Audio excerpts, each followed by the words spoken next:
Hello student. Class 11th में आज हम लोग जो है एक नया चैप्टर स्टार्ट करेंगे, कोनिक सेक्शन। ये बहुत ही इंपॉर्टेंट टॉपिक है, ज्योमेट्रिकली भी इसका बहुत अधिक इंपॉर्टेंस है और डे टू डे लाइफ में, रियल लाइफ में भी और साइंस में इसका बहुत एप्लीकेशन भी है। ठीक है, सो ये हम लोग थोड़ा सा इसका विजुअलाइजेशन भी करेंगे। ठीक है, कोनिक सेक्शन नाम है, कोनिक सेक्शन यानी कि जो हम लोग पढ़ने जा रहे हैं वो एक कोन का सेक्शन है, यानी कि कोन को कट करने पे हमको ये सारे सेक्शंस मिल रहे हैं। तो उन सारे सेक्शंस के बारे में हम लोग स्टडी करेंगे कि उन सारे सेक्शंस का शेप क्या होगा। ठीक है, सो ये हम लोग पढ़ेंगे इस चैप्टर में। तो उसके पहले ना हम लोग थोड़ा सा कोन के बारे में कुछ टर्म्स पढ़ लेते हैं यहाँ पे, जो हम लोग कोन यूज करेंगे उसके बारे में। अब आप अगर आप ऑब्जर्व करें तो कोन कैसे जनरेट होता है। कोन कैसे जनरेट होता है, एक लाइन फिक्स्ड होता है कोन में, इस लाइन को हम लोग बोलते हैं axis of the cone. Okay, इस लाइन को हम लोग बोलते हैं एक्सिस ऑफ द कोन। और एक दूसरा लाइन होता है जो इसके साथ एक सर्टेन एंगल बनाता है। आपकी बुक में इसको अल्फा लिया है, मैं इसको बीटा ले रहा हूँ। ठीक है, सो ये जो है एक्सिस के साथ ये लाइन जो है बीटा एंगल बना रहा है। अब ये लाइन अगर बीटा एंगल पे ही रोटेट करे एक्सिस के चारों ओर, तो आपको क्या मिलेगा, एक सर्कुलर शेप मिलेगा ना, ऐसा ही शेप डाउनवर्ड मिलेगा। तो यहाँ पे जो शेप जनरेट हो रहा है ना, ये शेप ही आपका क्या है, कोन। तो ये जो लाइन जिसके कारण ये शेप जनरेट हो रहा था, इसको हम लोग बोलते हैं जनरेटर लाइन। इसको हम लोग क्या बोलते हैं, जनरेटर लाइन। इस शेप को हम लोग बोलते हैं जनरेटर लाइन। इस चीज को ध्यान रखिएगा, जनरेटर लाइन क्या होता है, ये हमारा एक इंपॉर्टेंट कॉन्सेप्ट हो गया। ओके, सो यही चीज आपके बुक में ही बताया हुआ। देखिए यहाँ एक लाइन एल जो है वो फिक्स्ड है। यहाँ पे आपका जो एक लाइन है एल, ये आपका लाइन जो है ये लाइन जो है आपका एल फिक्स्ड है। ये लाइन जो है आपका एल फिक्स्ड है। ओके, सो ये लाइन जो है आपका एल फिक्स्ड है। सो और ये जो दूसरा लाइन है जो ब्लू कलर से है, ब्लू कलर से जो लाइन है आपका, जो ब्लू कलर से ये लाइन जो है, ये इसके साथ एंगल अल्फा लिया है। मैंने क्या बोला था, मैं इसको क्या ले रहा हूँ, बीटा, क्योंकि मैंने जो डायग्राम ड्रॉ किया उसमें ना बीटा लेके बनाया। तो इससे बहुत अधिक नहीं फर्क पड़ेगा, आपको हर जगह अल्फा को बीटा से और बीटा को अल्फा से रिप्लेस करना पड़ेगा। और ये क्या है, कांस्टेंट है। इस चीज को भी आप ध्यान रखिएगा। ठीक है, ओके, नेक्स्ट। अब आप देखिए कि ये मेरा जो है जनरेटर लाइन से कौन बनेगा, ये डबल कोन, एक कोन ऊपर भी होगा और एक कोन नीचे भी, है ना। एक कोण आपका ऊपर भी होगा और एक कोण नीचे भी, है ना। अब यहाँ पे जो V है ये मेरा क्या होगा, वर्टेक्स। ये जो मेरा V है ये मेरा क्या होगा, वर्टेक्स। अपर नैप, लोअर नैप, यानी कि जो ऊपर वाला कोण है उसको हम लोग अपर नैप बोल रहे हैं, जो लोअर वाला कोण है उसको लोअर नैप बोल रहे हैं। ठीक है, अब एक हम लोग प्लेन लेंगे। यहाँ पे देखिए ये प्लेन लिया है। ये प्लेन जो है इसको मैं एक दूसरे डायग्राम से ड्रॉ कर रहा हूँ, शो कर दे रहा हूँ, ताकि it will be much easier to understand. अब आप जैसे देखिए यहाँ पे जो मेरा कोन है, प्लेन मैंने ब्लू कलर से लिया है। ठीक है, सो यहाँ पे जो एंगल बिटवीन एक्सिस, ये जो है ये मेरा जेड एक्सिस है यहाँ पे। ठीक है, ये मेरा कौन सा एक्सिस है, Z axis. Angle between Z axis और ये जो जनरेटर लाइन है, जनरेटर लाइन के बीच में एंगल कितना है, बीटा। और मैं जो अभी आपको एक एनिमेशन दिखाऊंगा उसमें बीटा का वैल्यू मैंने फिक्स कर दिया है, क्योंकि बीटा हमने अभी देखा था कि कांस्टेंट है। अल्फा जो आपके बुक में लिखा हुआ था, बीटा मेरा क्या है, कांस्टेंट। तो इसका वैल्यू कितना है, 59.04 डिग्री सेल्सियस, 04 डिग्री। ठीक है, ये ध्यान रखिएगा। बीटा का वैल्यू कितना है, 59.04। और ये जो लाइन जो आपका प्लेन में है, ये लाइन प्लेन में है, ये जो है एक्स एक्सिस के साथ कितना एंगल बना रहा है, ये एंगल मेरा क्या है, अल्फा। ठीक है, आपके बुक में इसको क्या लिखा हुआ है, बीटा लिखा हुआ है, बट मैंने इसको क्या लिया है, अल्फा। तो आपके बुक में जो अल्फा है ना उसको मैंने बीटा कर दिया है, और जो बीटा है उसको अल्फा कर दिया है। इस चीज को थोड़ा सा ध्यान रखिएगा, क्योंकि मैंने ऑलरेडी वो सारे डायग्राम जो है इसी बेसिस पे ड्रॉ कर दिए थे।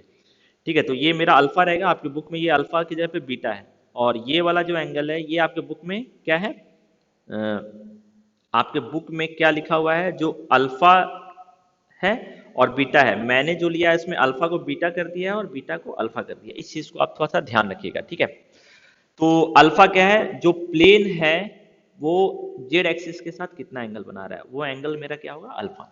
ठीक है, इसी दोनों के को यूज करके हम लोग जो है कोनिक सेक्शन के कॉन्सेप्ट को डेवलप करेंगे। तो आपके बुक में देखिए ऑलरेडी जो है अ,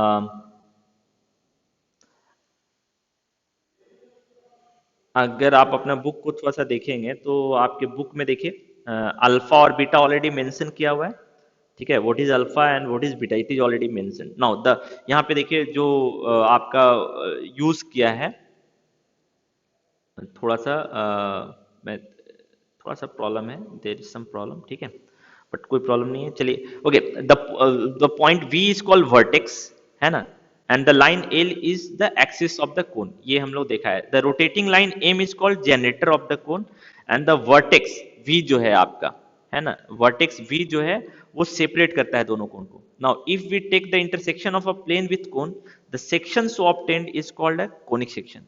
अगर हम लोग जो है प्लेन और कोन का जो इंटरसेक्शन होगा, प्लेन और कोन का जो इंटरसेक्शन होगा उसको हम लोग क्या बोलेंगे, कोनिक सेक्शन। ठीक है, ये आपके बुक में भी ऑलरेडी लिखा हुआ है ना। If we take the intersection of a plane with a cone, the section so obtained is called as a conic section. These conic section are the curves obtained by intersecting a right circular cone by a plane. एक cone जो है वो अगर right circular कोन को cut करेगा तो जो sections obtained होंगे, उन सारे सेक्शंस को हम लोग क्या बोलेंगे, कोनिक सेक्शन। तो अब उन्हीं सारे सेक्शंस के बारे में हम लोग स्टडी करते हैं कि वो सारे सेक्शंस हैं क्या। तो अब आप देखिए कि वो सारे सेक्शंस हैं क्या, वो देख लीजिए आप। जो हमारा पहला सेक्शंस है वो है सर्कल, इलिप्स, पैराबोला और एक हाइपरबोला, ये चार सेक्शंस हैं। ठीक है, तो अगर एक प्लेन जो है, कोनिक सेक्शन का यहाँ पे डेफिनेशन ऑलरेडी लिख दिया। कोनिक सेक्शन जो है इंटरसेक्शन है प्लेन का और कोन का।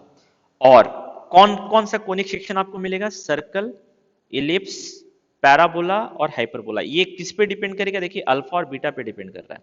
तो ये जितने भी एंगल हैं, ये जितने भी कोण हैं, ये किस पे डिपेंड कर रहे हैं, अल्फा और बीटा पे। तो यहाँ पे आप थोड़ा सा देख भी सकते हैं, आपके बुक में ये ऑलरेडी, मैं इसको अलग से भी दिखा दूंगा। देखिए यहाँ पे देखिए, जब आपका बीटा और जो है ये 90 डिग्री हो गया ना, यहाँ पे बीटा 90 डिग्री हो गया। तो बीटा अगर 90 डिग्री के बराबर हो जाएगा तो बीटा अगर 90 डिग्री के बराबर हो जाएगा तो जो प्लेन है वो कोन को जब कट करेगा तो आपको क्या मिलेगा, एक सर्कल मिलेगा।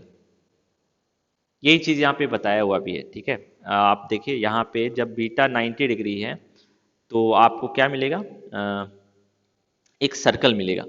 ठीक है, बीटा अगर 90 डिग्री है तो आपको सर्कल मिलेगा। बीटा का वैल्यू जो है, यहाँ पे आपके बुक में जो अल्फा बीटा लिया है, मैं पहले उसके बेसिस पे बता रहा हूँ। बीटा अगर मान लीजिए 90 से छोटा है और ये बी नंबर है ना, बी नंबर की बात कर रहा हूँ मैं।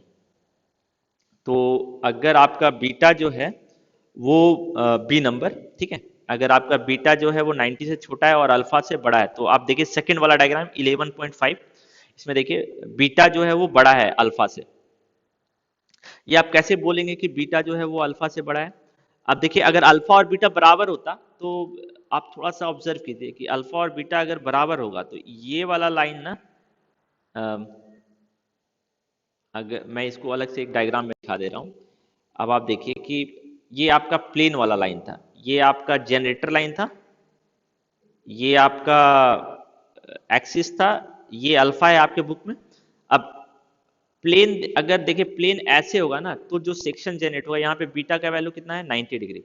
तो आपका जो सेक्शन जनरेट होगा यहाँ पे एक सर्कल बनेगा। ठीक है, लेकिन अगर यही प्लेन थोड़ा सा ऐसे हो जाए तो यहाँ पे जो बीटा होगा ना, बीटा का वैल्यू क्या होगा, 90 से तो छोटा होगा लेकिन अल्फा से बड़ा होगा। क्यों अल्फा से बड़ा होगा, ये आप देखिए कि ये आपने ऑलरेडी पढ़ रखा है, ये दोनों जो है बीटा और अल्फा, अगर आप क्लास नाइन्थ का यूक्लिड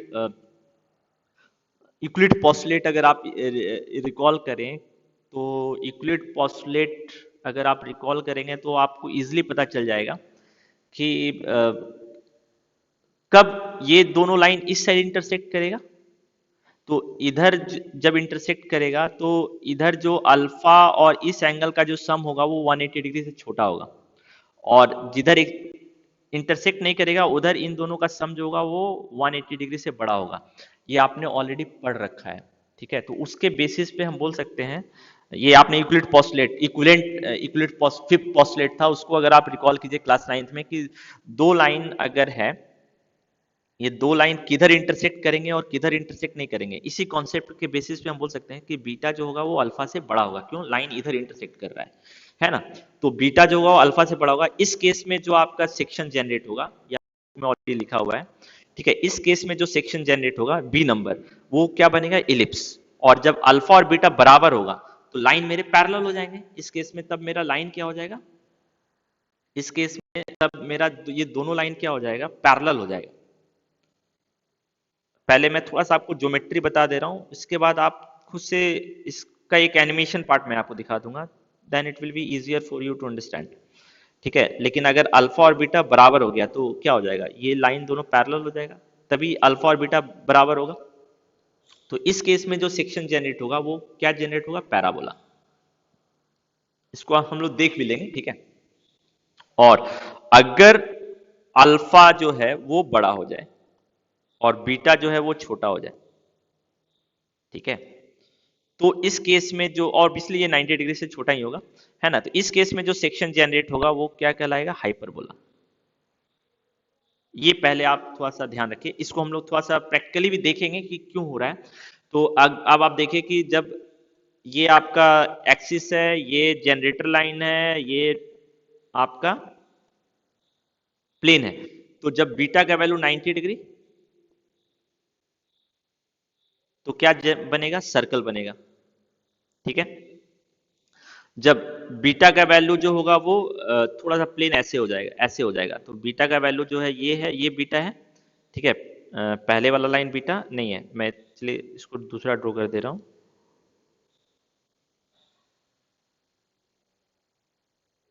ठीक है। सो जब बीटा का वैल्यू 90 डिग्री है, हमने अभी देखा, तो क्या बनेगा? सर्कल बनेगा। ये अल्फा था और ये बीटा। अब बीटा का वैल्यू जब थोड़ा सा टिल्ट हो जाए प्लेन, तो बीटा का वैल्यू जो है वो अगर बड़ा है अल्फा के वैल्यू से, बट 90 से अब छोटा हो गया, तो इस केस में जो बनेगा वो क्या बनेगा? इलिप्स बनेगा। और जब बीटा का वैल्यू अल्फा के वैल्यू के बराबर हो जाएगा, इस वक्त आपका जो कोनिक सेक्शन बनेगा वो क्या बनेगा? पैराबोला बनेगा। और जब बीटा का वैल्यू अल्फा के वैल्यू से छोटा हो जाए, तो इस केस में जो सेक्शन बनेगा वो क्या बनेगा? हाइपरबोला। ठीक है, इसको अब हम लोग थोड़ा सा प्रैक्टिकली देखते हैं, then it will be easier for you. आप थोड़ा सा ध्यान रखिएगा, मैंने आपको ऑलरेडी बता रखा है कि हम क्या प्रैक्टिकल में ले रहे हैं। मैं जो एनिमेशन दिखाऊंगा उसमें जो है उल्टा हो गया है। क्या उल्टा हो गया है? जो अल्फा है वो बीटा बन गया। देखिए इसमें जो एंगल बिटवीन, ये मैंने अल्फा ले लिया है, ठीक है, ये वाला जो पोर्शन है ये मैंने अल्फा ले लिया है, ये अल्फा ले लिया है, और ये वाला पोर्शन क्या ले लिया है? बीटा। और बीटा का वैल्यू मैंने फिक्स कर दिया है, बीटा का वैल्यू क्या है? 59.04। तो अब हम देखते हैं कि क्या हो रहा है, ठीक है। सो मैंने ऑलरेडी यहाँ पे कोन और प्लेन बना रखा है, तो अब आप देखिए कि यहाँ पे सॉरी, बीटा का वैल्यू मैं थोड़ा सा बता दे रहा हूँ। बीटा का वैल्यू मैंने क्या लिया है यहाँ पे? बीटा का वैल्यू 59.04 नहीं है, बीटा का वैल्यू जो है वो हो जाएगा 180 माइनस 180 माइनस, बुक में देख लेता हूँ, ठीक है। ये देखिए यहाँ पे मैंने जो एक एंगल लिया है वो 128.66 लिया है, तो बीटा का वैल्यू इसी से डिसाइड हो जाएगा 128.66। तो 180 माइनस 128.66, तो ये हो जाएगा 34 1, और ये कितना हो जाएगा? 8 minus two 6, sorry 8 minus two 7 minus two 5, 51। So beta का जो वैल्यू होगा ना 51.34 होगा। इस चीज को आप ध्यान रखिएगा, बीटा का वैल्यू जो होगा वो बीटा जो एंगल बिटवीन ये है, इसका वैल्यू जो होगा वो 51.34 है, ये ध्यान रखिएगा, ठीक है। तो मैं आपको अल्फा चेंज करके दिखाऊंगा, तो आप देखिएगा कि कौन कौन सा कोनिक सेक्शन बन रहा है। 51.34, ये ध्यान रखिएगा। तो यहाँ पे जो एंगल बिटवीन एक्सिस और प्लेन है वो आपका क्या है? 51.34। तो अभी आप देखिए कि आपका देखिए जो अल्फा का वैल्यू है ये यहाँ नीचे में मैंने दिखाया है, नीचे में दिखाया है, अल्फा का जो वैल्यू है 68 है। तो अल्फा का वैल्यू 68 है, यानी कि जो अल्फा का वैल्यू है वो 68 है, तो इस वक्त जो सेक्शन बनेगा ये क्या बनेगा, देखिए यहाँ पे इलिप्स बनेगा। देखिए आपको दिख रहा है ना इलिप्स, ये जो सेक्शन बन रहा है ये सेक्शन क्या बन रहा है, इलिप्स बन रहा है। ये वाला ब्लू लाइन से जो सेक्शन बन रहा है सर्कुलर पोर्शन, ये जो सेक्शन बनेगा ये क्या सेक्शन जो कहलाएगा वो क्या कहलाएगा, इलिप्स। अब मैं देखिए अल्फा का वैल्यू जो है वो धीरे धीरे छोटा कर रहा हूं। अभी देखिए ये जो सेक्शन बन रहा है यहाँ पे अल्फा का वैल्यू 57 है, अभी भी जो है वो बड़ा है ना। तो यहाँ पे अब जो सेक्शन बन रहा है ये सेक्शन क्या कहलाएगा मेरा, यहाँ पे जो ब्लू सेक्शन बन रहा है, ये जो ब्लू सेक्शन बन रहा है ये मेरा क्या कहलाएगा, पैराबोला। ठीक है, मैं और छोटा कर दे रहा हूं, ठीक है। अब देखिए कि अब दो सेक्शन बन रहे हैं, अब आपको देखिए दो सेक्शन बन रहे हैं ऊपर वाले इलिप्स में भी, ब्लू कलर के आप ऑब्जर्व कीजिए दो सेक्शन बन रहे हैं, ऊपर वाले में भी बन रहे हैं और नीचे वाले में बन रहे हैं। तो ये जो दोनों सेक्शन कहलाएगा, देखिए मैं एक एक करके अब चलिए दिखा दे रहा हूं। यहाँ पे अब आप ऑब्जर्व कीजिए, मैंने आपको क्या बताया, कंपेयर करेंगे हम लोग, ठीक है, तो इजी होगा। ये थोड़ा सा कॉम्प्लिकेटेड उतना भी नहीं है, ठीक है। ये मेरा जनरेटर लाइन है, ये मेरा बीटा है, बीटा का वैल्यू फिक्स्ड है। बीटा का वैल्यू क्या है, बीटा का वैल्यू मैंने आपको ऑलरेडी बताया है, ठीक है। जो बीटा का वैल्यू है वो 51.34 है, बीटा का वैल्यू जो है 51.34। तो अब आप देखिए कि अभी जो मैंने सेक्शन बनाए हैं, अभी जो मैं लिया है यहाँ पे अल्फा का वैल्यू कितना है, 21 है, अल्फा का वैल्यू 21। ओके, सो अल्फा का वैल्यू 21 है, अल्फा का वैल्यू जो है वो आपका कितना है, 21। तो अल्फा यानी कि छोटा है, अल्फा ये है, आपके बुक में इंटरचेंज था, ठीक है। तो अब जो सेक्शन बनेगा, एक सेक्शन देखिए ऊपर भी बन रहा है ऐसा, और एक सेक्शन ऐसे नीचे भी बन रहा है कोन में। तो ऊपर एक सेक्शन ऐसा और नीचे एक ऐसा सेक्शन बनेगा, तो ये जो कोनिक सेक्शन बना है कहलाएगा, ये मेरा क्या कहलाएगा, हाइपरबोला कहलाएगा। और हाइपरबोला कब बनेगा, जब बीटा का वैल्यू जो है वो बड़ा हो जाएगा अल्फा के वैल्यू से।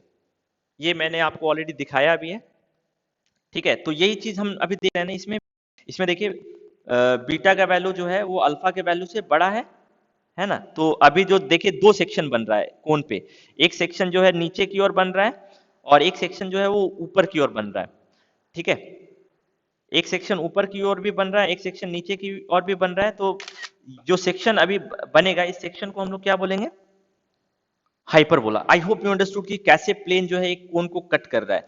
जनरली इसी के इमेजिनेशन में प्रॉब्लम होती है, तो मैंने ये आपको ऑलरेडी दिखाया है। देखिए जब अल्फा का वैल्यू अभी भी छोटा है, कोन चेंज करेगा बट जो सेक्शन है वो चेंज करेगा, बट अभी भी ये सेक्शन मेरा क्या कहलाएगा, हाइपरबोला, क्योंकि अभी भी अल्फा का वैल्यू जो है वो बीटा के वैल्यू से छोटा है। देखिए अभी भी, यानी कि जब तक जो है अल्फा का वैल्यू बीटा के वैल्यू से छोटा होगा, जो प्लेन है वो मेरा कोन को दो जगह कट करेगा। अभी भी 51 से छोटा ही है ना, ठीक है। तो ये मेरे प्लेन को दो जगह कट करेगा, और ये जो सेक्शन कहलाएगा, ये सेक्शन मेरा क्या कहलाएगा, हाइपरबोला। इस चीज को ध्यान रखिएगा, ठीक है। सो आई होप यू अंडरस्टूड कि व्हाट इज हाइपरबोला। अब आप देखिए कि दूसरा पे आते हैं, यहां पे अभी आते हैं। यहां पे क्या हो रहा है, आप ऑब्जर्व कीजिए कि अब जो है अल्फा का वैल्यू 62 हो गया, अल्फा का वैल्यू क्या हो गया, 62। मैं फिर से ड्रॉ कर दे रहा हूं, ठीक है। ये मेरा है 51.34 डिग्री, 64 है, तो ये बड़ा हो गया ना। ये मेरा क्या है, बीटा, अल्फा का वैल्यू कितना हो गया, 64 डिग्री। तो अल्फा मेरा अब बड़ा हो गया, बीटा छोटा हो गया, बट 90 डिग्री से, 90 डिग्री के तो इस वक्त जो सेक्शन बनेगा वो मेरा क्या बनेगा, एक्चुअली मैं इस प्लेन को थोड़ा सा ऊपर कर दे रहा हूं तो आपको इजीली दिखेगा, ठीक है। ये प्लेन के फॉर्मेशन पे डिपेंड करता है, ठीक है, कि मैंने कौन कैसा लिया है। तो अब आप अब देखिए 75 ले रहा हूं तो यहाँ पे एग्जैक्ट दिखेगा। अभी जो सेक्शन बनेगा यहाँ पे देखिए, जो सेक्शन बन रहा है सर्कुलर टाइप का दिख रहा है, बट ये सर्कल नहीं है। ये जो सेक्शन यहाँ पे मेरा बन रहा है, ये सेक्शन मेरा क्या कहलाएगा, इलिप्स। तो ये सेक्शन कैसे बन रहा है, यहाँ पे 75 मैंने ले लिया इसको, ठीक है। यहाँ पे तब ये सेक्शन ऐसा बन रहा है, ऐसा बन रहा है, आप ऑब्जर्व कीजिए डायग्राम में, ये सेक्शन ऐसा बन रहा है। तो इस सेक्शन को हम लोग क्या बोलेंगे, इस सेक्शन को हम लोग बोलेंगे इलिप्स, तो इलिप्स कैसे बन रहा है ये आपको समझ में आ रहा है ना। सो इलिप्स कब बनेगा, जब अल्फा का वैल्यू 90 डिग्री से छोटा होगा बट बीटा से बड़ा होगा, तो उस केस में जो सेक्शन बनेगा वो क्या बनेगा, इलिप्स। और जब अल्फा और बीटा का वैल्यू बराबर हो जाएगा उस वक्त जो सेक्शन बनेगा वो आपका क्या कहलाएगा, हाइपरबोला। तो यहाँ पे आप देखिए अल्फा और बीटा का वैल्यू जब बराबर हो जाएगा तो अल्फा का वैल्यू कितना हो जाना चाहिए, 51 पॉइंट, देखिए लगभग लगभग 51। तो अभी जो सेक्शन बन रहा है ना 51.34 था तो मैंने 51 ले लिया। अभी जो सेक्शन बनेगा उस वक्त क्या होगा ना, ये दोनों लाइन पैरेलल हो जाएंगे, प्लेन वाला लाइन और जनरेटर लाइन दोनों पैरेलल हो जाएंगे। तो इस वक्त जो सेक्शन बन रहा है ये देखिए ऊपर में सिर्फ सेक्शन बन रहा है, ये सेक्शन मेरा क्या कहलाएगा, हाइपरबोला। तो इस आप देखिए कि इसमें क्या हो रहा है, ये एंगल तो ऑलरेडी 51.4 था, 34।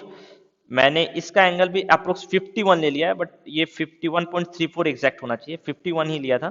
तो इस वक्त ऊपर में आपको ऐसा सेक्शन दिख रहा है, सिर्फ ये जो सेक्शन है ये मेरा क्या कहलाएगा, पैराबोला। तो हमने दो तीन तरह के सेक्शन पढ़ लिए, पैराबोला पढ़ लिया, हाइपरबोला पढ़ा और इलिप्स पढ़ा।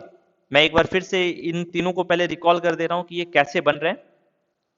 ठीक है, आपका देखिए इलिप्स का स्ट्रक्चर जो है वो कैसा बन रहा है, इलिप्स का स्ट्रक्चर ऐसा बन रहा है, पैराबोला का स्ट्रक्चर ऐसा बन रहा है, ये पैराबोला का स्ट्रक्चर है। आप देखिए प्लेन और कोन जहां इंटरसेक्ट कर रहा है, ये किसका स्ट्रक्चर है, इलिप्स का स्ट्रक्चर है। ठीक है, पैराबोला आपका कब बन रहा है, जब अल्फा और बीटा दोनों बराबर है। ठीक है, और ये इलिप्स कब बन रहा है, इलिप्स तब बन रहा है जब बीटा का वैल्यू जो है वो छोटा है अल्फा के वैल्यू से और ये 90 डिग्री के बराबर है। और एक और स्ट्रक्चर बन रहा है ऊपर और नीचे, मैं सर्कल को बाद में दिखा दूंगा, ऐसे ऊपर एक बन रहा है और एक सिमिलरली नीचे भी स्ट्रक्चर बन रहा है। तो ये जो स्ट्रक्चर है ये क्या कहलाएगा, हाइपरबोला। तो हाइपरबोला कैसे बन रहा है, जब उल्टा हो गया ये वाला जो स्ट्रक्चर है ये चेंज हो जाएगा, बीटा का वैल्यू जो है वो अल्फा के वैल्यू से बड़ा हो गया और 90 से तो ऑब्वियसली छोटा होगा। तो इस वक्त जो स्ट्रक्चर बनेगा ये क्या कहलाएगा, मेरा हाइपरबोला। तो इसी चीज को एक बार फिर से मैं दिखा दे रहा हूं। अभी देखिए दोनों अप्रोक्स बराबर है 51, और यहाँ पे जो लाइन था, एंगल था जनरेटर लाइन और एक्सिस के बीच में, वो भी मेरा 51 था। ठीक है, तो इस वक्त जो स्ट्रक्चर बन रहा है वो हाइपरबोला का बन रहा है। ठीक है, अब मैं क्या कर रहा हूं, अभी अब आप देखिए कि हमारा दो स्ट्रक्चर बन रहा है, एक स्ट्रक्चर ऊपर बन रहा है कोन में, एक स्ट्रक्चर नीचे। यहाँ पे देखिए अल्फा का वैल्यू 31 हो गया तो बीटा के वैल्यू से छोटा हो गया ना, इस वक्त क्या बनेगा आपका कोन, जो स्ट्रक्चर बनेगा कोन में वो क्या कहलाएगा, हाइपरबोला। ठीक है, अब थोड़ा सा हम लोग बड़ा कर देते हैं। अब आप देखिए 74 कर दिया, अल्फा का वैल्यू बड़ा हो गया ना, तो इस वक्त देखिए जो स्ट्रक्चर बन रहा है वो क्या बन कहलाएगा, ellipse. So I hope you understood this part, ये आपको समझ में आ गया होगा कि ये कैसे बन रहा है। ठीक है, ये जो स्ट्रक्चर है ये सर्कल नहीं है, इलिप्स है ना, ओवल शेप का है। ठीक है, तो आपको मेरे ख्याल से ये तीन कोनिक सेक्शन तो समझ में आ गए होंगे। अब यही जब 90 डिग्री हो जाएगा ना, तो इसमें एग्जैक्टली 90 डिग्री बना पाना मुश्किल है। ठीक है, अभी बना था शायद, ये देखिए जो ऊपर स्ट्रक्चर होगा ना 90 डिग्री, यानी कि एक्सिस और प्लेन के बीच में 90 डिग्री एंगल होगा, तो जो स्ट्रक्चर बनेगा ना वो बिल्कुल सर्कल का शेप का आएगा। लेकिन अगर यही देखिए दोनों में अंतर है, ये जो है इलिप्स का शेप है, ब्लू कलर का जो स्ट्रक्चर आपको दिख रहा है, और यहाँ पे यही 90 डिग्री के अप्रोक्स है, तो ये जो बनेगा ना सर्कल, ये सर्कल बनेगा। ठीक है, सो यही चीज आपके बुक में भी एक्सप्लेन किया हुआ है, यही चीज मैंने भी एक्सप्लेन किया। ठीक है, डायग्राम के थ्रू। तो आई होप अब आपको समझ होगा कि ये कैसे स्ट्रक्चर बन रहे हैं। यानी कि अगर एक कोन है, ठीक है, ये एक्सिस है कोन का, अगर एक प्लेन जो है वो ऐसे कट कर रहा है, तो यहां पे जो स्ट्रक्चर बनेगा ये क्या बनेगा, सर्कल। यानी कि ये वाला एंगल आपके बुक के हिसाब से मैं बता रहा हूं, ये वाला एंगल बीटा है, ये वाला एंगल अल्फा है, तो बीटा का वैल्यू जो है वो अल्फा के बराबर नहीं है, बीटा का वैल्यू जो है वो 90 डिग्री है। तो इस वक्त जो सेक्शन बनेगा कोन में वो क्या कहलाएगा, सर्कल। ठीक है, नेक्स्ट, अब इसी तरह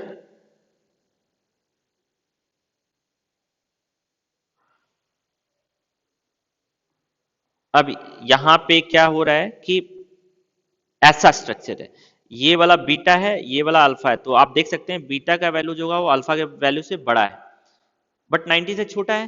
तो इस वक्त यहाँ जो स्ट्रक्चर बन रहा होगा ना, ये ऐसा स्ट्रक्चर होगा, ऐसा स्ट्रक्चर, अगर इसको ऊपर से देखेंगे ना तो ये ऐसा स्ट्रक्चर है, सर्कल नहीं है पूरा। तो ये जो स्ट्रक्चर कहलाएगा, ये मेरा क्या कहलाएगा, इलिप्स। इलिप्स कब बन रहा है ये आपको समझ में आ रहा है। लेकिन अगर यही आपका क्या होगा कोण में, अ, जो मेरा प्लेन है वो अगर पैरेलल हो जाए, यानी कि बीटा और अल्फा बराबर हो जाए, तो अल्फा इक्वल टू अगर बीटा हो गया, तो स्ट्रक्चर जो है ना ऐसा बनेगा, ऐसा बनेगा, आप ऑब्जर्व कर सकते हैं, यानी ऐसा स्ट्रक्चर बनेगा। ये जो स्ट्रक्चर है ये मेरा क्या कहलाएगा, पैराबोला। मैं एक बार फिर से आपको दिखा दूंगा, ठीक है। और last,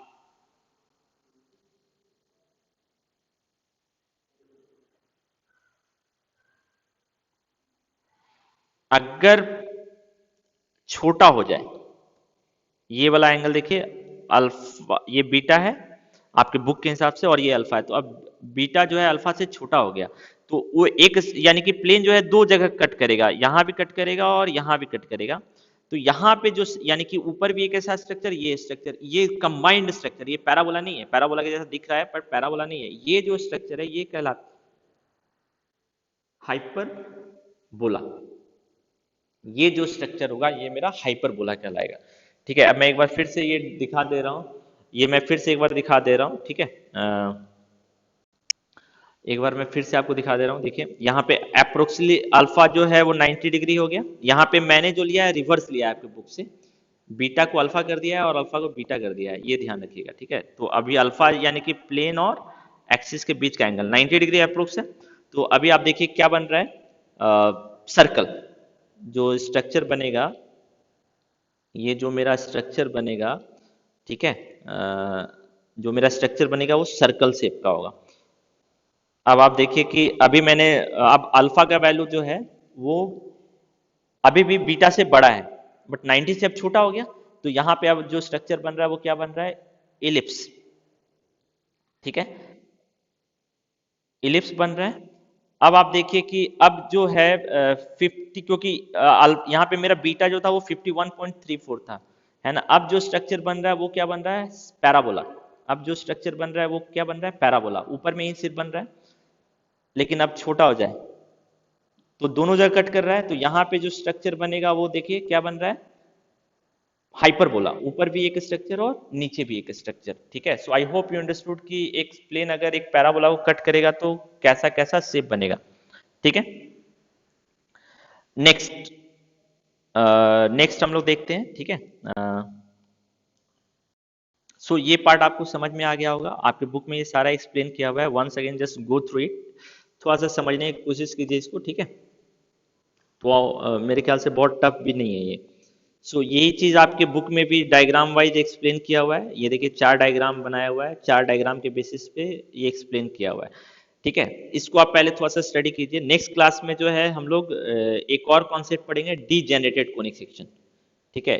D generated conic section next video में इसको एक्सप्लेन कर दूंगा, what is D generated conic section, ठीक है। ये भी इंपॉर्टेंट पार्ट है।